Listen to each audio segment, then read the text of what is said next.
नमस्कार, मैं हूं नीलू। तो ईरान के सुप्रीम लीडर खामेनेई के ऐलान के बाद अब समझिए कि किस तरह से इजराइल पर लगातार ईरान और हमले तेज करता चला जा रहा है। और इस दौरान एक बड़ी खबर सामने आई है कि जबरदस्त तरीके से ईरान ने तेल अवीव पर हमला किया है। कितना नुकसान वहां पर हुआ है और खामेनेई ने जो कहा है वो क्या कहा है, और उसके बाद जो इस वक्त स्थिति बनी हुई है इजराइल और ईरान के बीच में, वो किस दिशा की तरफ आगे बढ़ रही है और इस बीच ट्रंप का रुख क्या है, इन सभी पर चर्चा के लिए मयंक मेरे साथ जुड़ गए हैं। मयंक, बहुत बड़ी खबर सामने आ रही है कि ईरान ने एक बड़ा हमला किया है। वो भी हमने देखा कल जिस तरह से ईरान के जो सुप्रीम लीडर हैं अली खamenei, उनकी बातों के बाद ये हमले और तेज हो गए हैं। देखिए, इस वक्त बहुत बड़ी खबर आ रही है। तेल अवीव में जबरदस्त, इजराइल में जबरदस्त तबाही मच गई है ईरान की हाइपरसोनिक मिसाइल से। इस समय की जो लेटेस्ट खबर हम आप तक पहुंचा रहे हैं, तेल अवीव का के स्टॉक एक्सचेंज की बिल्डिंग मिसाइल अटैक में तबाह हो गई है। तेल अवीव में इजराइल में जो स्टॉक एक्सचेंज की बिल्डिंग थी, इसके ऊपर ईरान की मिसाइल गिरी है। स्टॉक एक्सचेंज की बिल्डिंग मलबे में बदल गई है। देखिए, बेन गुरियन एयरपोर्ट के पास जो है ईरान की हाइपरसोनिक मिसाइल गिरी है। बेन गुरियन जो है तेल अवीव का एयरपोर्ट है, उसके पास ईरान की मिसाइल गिरी, जिसके बाद भयानक धमाका हुआ है। उसकी तस्वीरें सामने आ रही हैं। बताया जा रहा है कि 15 सेकंड के अंदर ऐसी खबरें हैं, ऐसा बताया जा रहा है कि 15 सेकंड के अंदर 15 मिसाइल्स ने तेल अवीव को स्ट्रक किया है। 15 मिसाइल्स तेल अवीव पे सिर्फ 15 सेकंड के अंदर गिर गई। अब आप अंदाजा लगाइए इससे कितना बड़ा नुकसान हुआ होगा। तेल अवीव में जगह जगह इमारतें ध्वस्त हैं। पार्किंग लॉट्स जो है उसमें गाड़ियां जलती हुई दिखाई दे रही हैं। जो हाई राइज बिल्डिंग है, वो कई बिल्डिंग्स पे मिसाइल्स टकराई हैं। इस समय तेल अवीव में बिल्कुल पैनिक का माहौल है। ऐसा मंजर इजराइल ने कभी नहीं सोचा था कि ऐसा हमला भी ईरान की तरफ से हो सकता है। ये तो बात रही सिर्फ तेल अवीव की। इसके अलावा ये हम आपको अभी लेटेस्ट हमले बता रहे हैं, जो पिछले कुछ घंटों के हमले हैं। देखिए, इसके अलावा सरोका जगह है, यहाँ पे ईरान की एक मिसाइल गिरी है, जिससे एक बड़ी बिल्डिंग जो है वो तबाह हो गई है। इसके अलावा इजराइल का मेरॉन एयरबेस है, यहाँ पे ईरान ने हमले किए हैं। अशदोद में ईरान की मिसाइल्स गिरी हैं। शरोन में मिसाइल्स की ईरान की मिसाइल से हमला हुआ है। समारिया में जो है भयंकर तबाही हुई है इजराइल के समारिया में। और हम आपको फिर से बताएं, ये जो तबाही हो रही है ये ईरान की हाइपरसोनिक मिसाइल से हो रही है, जिसमें अब फतेह 1 का इस्तेमाल हो रहा है। देखिए, ये इस तरह की खबर है जो एक्सपर्ट्स बता रहे हैं कि जो इजराइल का डिफेंस सिस्टम है, आयरन डोम हो, चाहे डेविड स्लिंग हो, पेट्रियट हो, एरो हो, थॉड हो, सबके सब ईरान की हाइपरसोनिक मिसाइल्स को रोकने में अब नाकाम हो रहे हैं। बिल्कुल, और ये खबर और उसको आगे बढ़ाइए ज़रा। जिस तरह से कहा ये जा रहा है कि जो एयर डिफेंस सिस्टम है इजराइल का, इस वक्त कहा यह जा रहा है कि एक तरह से ध्वस्त ही माना जा रहा है, और कहा जा रहा है कि बहुत कम समय के लिए ये और ईरान के जो मिसाइल्स हैं उनको रोक पाएगा।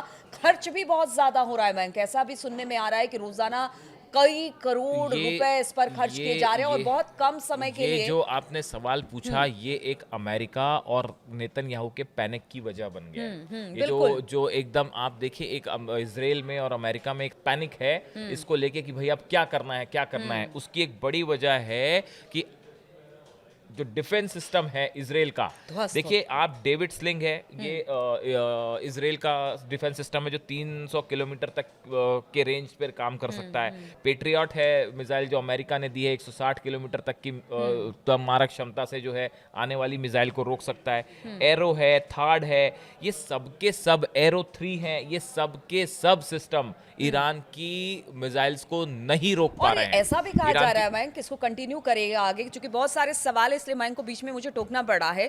कहा यह जा रहा है कि जिस तरह से ईरान के बेड़े में मिसाइल हैं, उनकी संख्या जिस तरह से है, अगर वो रोजाना 200 मिसाइल भी अगर इजराइल पर दागता है तो फिर बहुत मुश्किल आगे आने वाले दिनों में इजराइल के लिए होगी।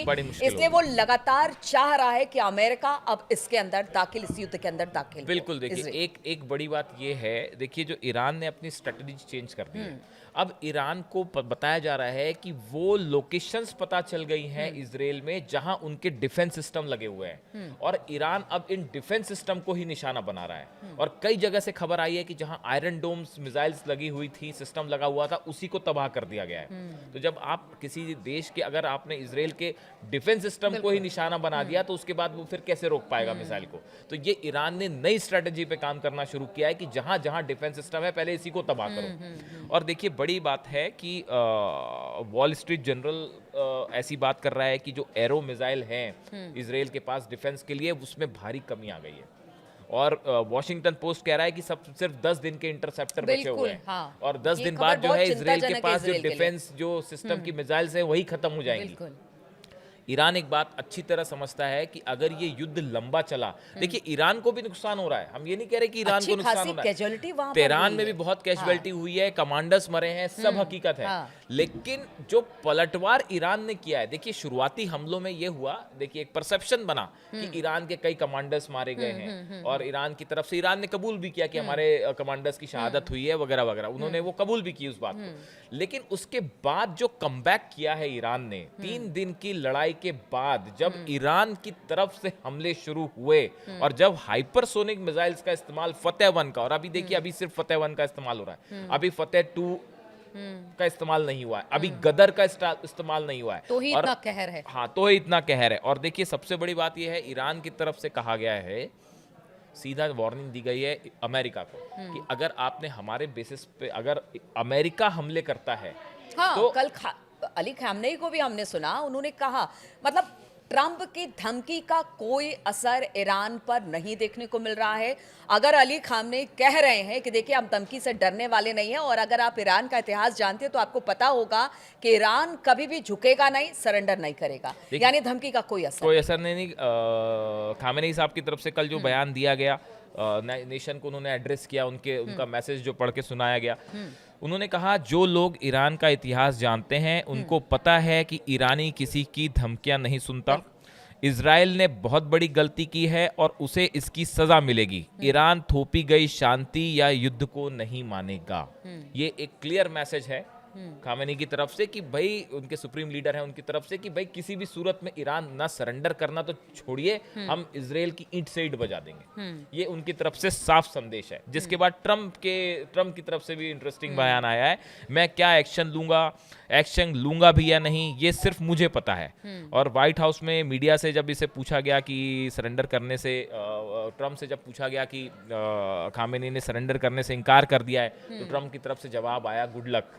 उन्होंने कहा गुड लक, और अगले हफ्ते तक का इंतजार करने को भी कहा, पता नहीं क्या करेंगे, तो ट्रंप ही जानते हैं। अब देखिए इस बीच में दो बड़ी खबरें। अब सवाल ये है कि क्या अमेरिका की इसमें एंट्री होने जा रही है, क्या अमेरिका युद्ध में एंट्री कर रहा है? देखिए जो बर्नी सैंडर्स हैं, अमेरिका के सांसद हैं, इन्होंने एक इंटरव्यू में कहा है कि अगर राष्ट्रपति ट्रंप ईरान के खिलाफ किसी भी सैन्य कार्रवाई के बारे में सोच रहे हैं तो उसके लिए उन्हें अमेरिकी संसद से मंजूरी लेनी होगी, क्योंकि अमेरिकी संविधान में साफ है कि संसद ही तय करेगी कि देश में युद्ध जाएगा या नहीं, राष्ट्रपति अकेले तय नहीं करेंगे। बिल्कुल, और दो धड़ों में यहाँ पर अमेरिका में भी लोग बटे हुए हैं, जो बिल्कुल ट्रंप के साथ हैं और जो ट्रंप के विरोध में, वो चाह रहे हैं कि युद्ध में ना जाए, अमेरिका युद्ध में ना जाए। ऐसा बड़ा खेमा है जो ट्रंप के खिलाफ है। ट्रंप की बातों से एक तरह से उकसाने वाली बात ज्यादा दिखती है। अगर वो गुड लक कहते हैं, बात नहीं करने की बात कहते हैं और धमकी देते हैं, तो ऐसे में स्थिति तो देखिए इस समय अमेरिका के सामने जो सबसे बड़ा द्वंद्व है वो है फोर्डो, जो हमने कल जिक्र किया था। जो फोर्डो प्लांट है, इसको GBU-57 जो बंकर बस्टर बम है अमेरिका का, उसके अलावा इसको तबाह नहीं किया जा सकता। बल्कि ये भी संशय है कि क्या इस पे अगर बंकर बस्टर बम डाला जाएगा तो भी वो जमीन के इतने नीचे है कि उससे नुकसान होगा या नहीं होगा। और अगर नुकसान नहीं होता है तो उस सिचुएशन में हालात जो बनेंगे वो फिर ये है कि ईरान फिर और तेजी से जो है न्यूक्लियर कर सकता है। जो हमने अपने एक वीडियो में जिस बात का जिक्र किया था कि one of the leading anchor of India has said, उन्होंने अपने शो में ये सवाल पूछा था, by this attack Iran is taken away from testing a nuclear bomb और Iran has come close to testing a nuclear bomb. क्या Iran परमाणु बम बनाने से दूर हुआ है या और करीब आ गया है? ये बहुत बड़ा सवाल है। देखिए अगर आप फोर्दो पे हमला करते हैं और उसका अगर यूरेनियम एनरिचमेंट जो प्रोग्राम है अगर वो तबाह नहीं होता है तो उसके बाद इसमें कोई शक नहीं, जो एक्सपर्ट्स कह रहे हैं कि चंद महीनों के अंदर ईरान न्यूक्लियर टेस्ट कर लेगा और उसके बाद जो मेन मिशन था इजराइल का और अमेरिका का वो दोनों फेल हो जाएंगे। बिल्कुल, देखिए ईरान की बैलिस्टिक मिसाइल से इस वक्त इजराइल भी काफ़ी परेशान है, उसकी जितनी तकनीक है यहाँ पर फेल होती दिखाई दे रही है। अब ऐसे में अगर इजराइल कमज़ोर पड़ता है, नहीं चाहते हुए भी, क्या अमेरिका इसमें जाएगा? और अगर अमेरिका जाता है तो रूस, परिणाम पुतिन की बात भी अभी हमने सुनी है। बिल्कुल बिल्कुल, पुतिन भी बैठे हैं इस पे, नजरें गड़ाए बैठे हैं और शी जिनपिंग भी बैठे हुए हैं, नॉर्थ कोरिया भी बैठा हुआ है। तो अब सब ये देखना चाहते हैं कि अमेरिका की एंट्री होती है नहीं, और अगर अमेरिका की एंट्री हो जाती है तो यहाँ से ये युद्ध जो है वो एक बहुत बड़ा रूप ले लेगा। लेकिन हम इस वीडियो को खत्म करेंगे इस इंफॉर्मेशन के साथ कि ऐसी खबर आई है कि ईरान से 3 वीआईपी प्लेन्स ओमान के लिए फ्लाई कर गए हैं, जिसमें ओमान, ईरान के कुछ बड़े अधिकारी इस प्लेन में हैं जो ओमान जा रहे हैं। इससे एक प्रकार से फिर से ये चर्चा शुरू हो गई है कि क्या सीज फायर पे कुछ चर्चा हो रही है। देखिए इजराइल में जो नुकसान है उसके बाद ये युद्ध लंबा खींचना मतलब इजराइल के लिए ज्यादा मुश्किल काम होगा, नुकसान होगा। तो हो सकता है कि इसमें फिर कुछ जो है वो बातचीत वाली बात निकल के आए। चलिए देखिए, हमने आपको बताया इस वक्त सिचुएशन क्या है और इजराइल कहां पर खड़ा है, ईरान किस तरह से इसे लेकर रिएक्ट कर रहा है, अमेरिका की क्या भूमिका है। जिस तरह से ट्रंप ने कह दिया है कि गुड लक, अगले हफ्ते कुछ बड़ा होने वाला है, पुतिन की बातें भी इसमें सामने आ गई है। ऐसे में क्या स्थिति बनती है और खबर क्या ये भी है कि युद्ध विनाशकारी है, इसीलिए सब चाहते हैं कि इसको यहीं पर रोका जाए। अगले वीडियो में हम आपको बताएंगे कि किस तरह से अब इस पूरे मामले को देखा जा रहा है, कौन कौन देश क्या कह रहा है, क्या स्थिति यहां से कंट्रोल होगी या यहां से और सिचुएशन वर्स्ट होगा। इस पर लगातार हमारी नजर बनी रहेगी, आप बने रहिए हमारे साथ।